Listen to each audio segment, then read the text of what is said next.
August 2024 সকাল 7:30টা কলকাতায় আরজিকর হসপিটালের সেমিনার রুমে একটা মেয়ের মৃতদেহ পাওয়া যায়। তার সারা শরীরে ছিল আঘাতের চিহ্ন, চোখ মুখ দিয়ে রক্ত ঝরছিল, তার শরীরের নিচের অংশ ছিল উলঙ্গ, মেয়েটির পা এবং পেটেও ছিল আঘাতের দাগ, তার প্রাইভেট পার্টস দিয়েও রক্ত ঝরছিল। আর এই মেয়েটা কে ছিল জানেন? সে ছিল এই হাসপাতালের একজন স্টুডেন্ট, একজন জুনিয়র ডক্টর। হ্যাঁ, এই হাসপাতালের একজন ডক্টর ছিল এই মেয়েটি। আর এটুকু শুনে একজন গণ্ডমূর্খ বলতে পারবে এটা কোনো স্বাভাবিক মৃত্যু নয়, আর আত্মহত্যা তো একেবারেই নয়। আর যে অবস্থাতে মেয়েটির মৃতদেহ পাওয়া যায়, এতে পরিষ্কার বোঝা যাচ্ছিল যে তার উপরে অমানবিক টর্চার করা হয়েছিল, তাকে নির্যাতন করে এক পর্যায়ে মেরে দেওয়া হয়েছিল। কিন্তু যখন হসপিটালের পক্ষ থেকে মেয়েটির বাড়ির লোককে এই বিষয়ে বলা হয়, তখন হসপিটালের লোকজন কি বলে জানেন? হসপিটাল কর্তৃপক্ষ বলে দেয় যে এই মেয়েটি আত্মহত্যা করে মারা যায়। এমনকি এমনটাও দাবি করা হয় যে পুলিশও শুরুর দিকে এই ঘটনাকে আত্মহত্যা বলে ধামা চাপা দিয়ে দেওয়ার চেষ্টা করেছিল। কিন্তু কেন পুলিশ সহকারে হসপিটাল কর্তৃপক্ষ কেন শুরুতে এই ঘটনাকে আত্মহত্যা বলে চাপিয়ে দেওয়ার চেষ্টা করেছিল?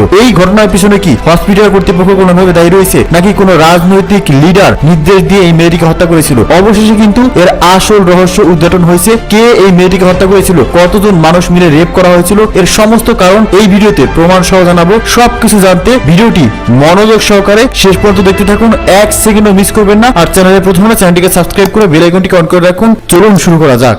9 আগস্টের গভীর রাত, যখন কলকাতাবাসী গভীর ঘুমে মগ্ন, তখন আমাদেরই এক বোন, এক দিদি নিজের জীবন বাঁচাতে লড়াই করছিল, নিজের সম্মান বাঁচাতে লড়াই করছিলেন। তিনি প্রতিদিনই লড়াই করেন, তবে সেটা রোগীর জীবন বাঁচাতে। কিন্তু 9 আগস্টের লড়াইটা ছিল তার নিজের। তিনি অপ্রাণ চেষ্টা করেছিল নিজের সম্মান বাঁচাতে, নিজের প্রাণ বাঁচাতে, কিন্তু পারেনি। হিংস্র জন্তুর শিকার হয়েছিল সে। তো চলুন আজ এক হেরে যাওয়া নারীর কথা বলি, যে চোখে স্বপ্ন দেখেছিল মানুষের সেবা করার। কলকাতার নামকরা হসপিটাল আরজিকর, যেখানে 31 বছর বয়সী পোস্ট গ্রাজুয়েট স্টুডেন্ট এবং জুনিয়র ডাক্তার অভয়া। এখানে আমি তার আসল নাম বলছি না, কারণ সে একটি রেপিস্ট মেয়ে যাকে রেপ করা হয়েছিল। তো বৃহস্পতিবার তার 36 ঘন্টা ডিউটির পর রাত 12টায় অভয়া আরজিকর হসপিটালের চেস ডিপার্টমেন্টে সেমিনার রুমে যান। এখানে তার সাথে তার বন্ধুরা ছিলেন, যেখানে হসপিটালে সেদিন নাইট ডিউটি ছিল। রাতে অনলাইনে খাবার অর্ডার করে তারা খাওয়া দাওয়া করে, আর এরপর বেশ কিছুক্ষণ তারা আড্ডা দেয়। অলিম্পিকে নীরজ চোপড়া খেলাও তারা দেখেন। এরপর রাত 3টের দিকে তিনি ঘুমিয়ে পড়েন। পরদিন সকাল 7:30টার দিকে একটা নীল ম্যাট্রেসের উপর অভয়ার মৃতদেহ পাওয়া যায়। আর প্রাথমিক তদন্তে এটা মনে করা হয় যে ভোর রাত 3টা থেকে 6টার মধ্যেই তার মৃত্যু হয়েছে। তো শুরুর দিকে কিন্তু পুলিশ তদন্তে একদমই জোর দেয়নি। আর তখন শুরু হয় বাকি ছাত্রছাত্রীদের বিক্ষোভ। সারা রাজ্য জুড়ে বিভিন্ন হসপিটালে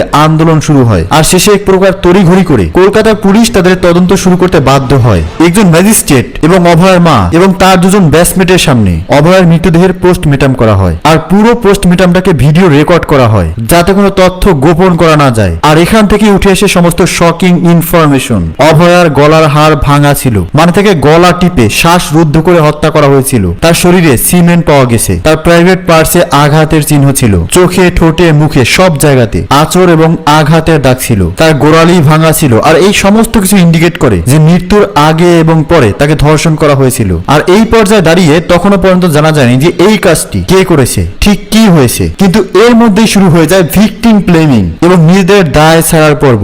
आरजीकर मेडिकल हासपाताल कॉलेज कोलकाता के आरजीकर मेडिकल